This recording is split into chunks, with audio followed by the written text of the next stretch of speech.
Have you ever been shooting really well and you just have that one arrow that you shoot and you're just like, boom. And it's a really good shot, but it does not go where you expect it to go. This might not be your issue, but it also might be your issue. Now there's a lot of things that go into archery, but this quick tip might save you a little bit of trouble when it comes to setting up a drop-away rest. I'm no artist, but this is kind of what drop-away rest should look like. So your arrow, this is when it's up, and then you kind of want it to start falling.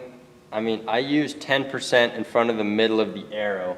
The reason you want the drop-away to be going down by the time that the middle of the arrow is at the drop-away is because the most amount of flex will be right in the middle of the arrow, because that's where there's, I guess, most leverage. I don't 100%. I don't know the right terminology to use that.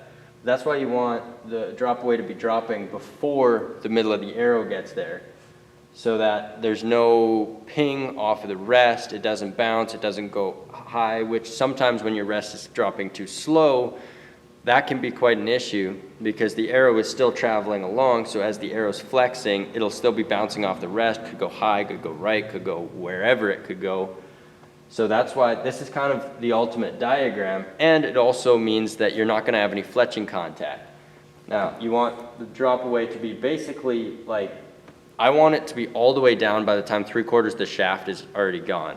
So what I do is I'll get the arrow. These arrows are X cutters. They're 26 3/4 inches long.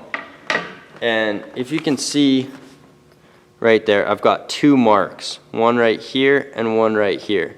Now this mark is the middle of the arrow. This mark is 10% in front of the middle of the arrow.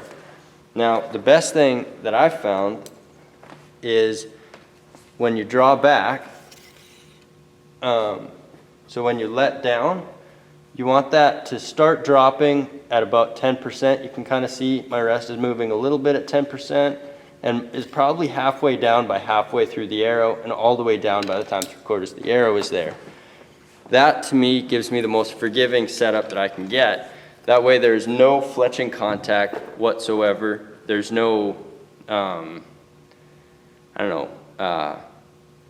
there's no arrow flex contact either on the rest, so that it just clears the rest. There's no contact. That will give you, specifically with a Hamsky style rest, that will give you the best opportunity at limiting the factors of the arrow getting deflected based on the rest that I have found.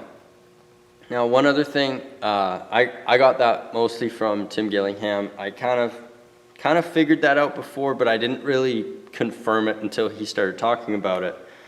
Another thing that he also did was he made a bowstring instead of the cable that comes with it, and just put a bit of a thicker spring. That way no spring's broken.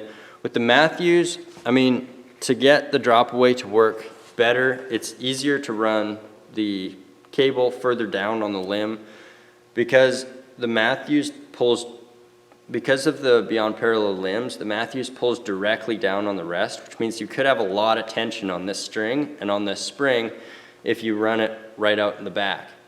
There's going to be a lot of tension. There's a lot of movement in the limbs there. So that to me is kind of how to set up a drop away rest, the best that you can do and the easiest that you can do to get success with a Hamsky or a Hamsky style rest.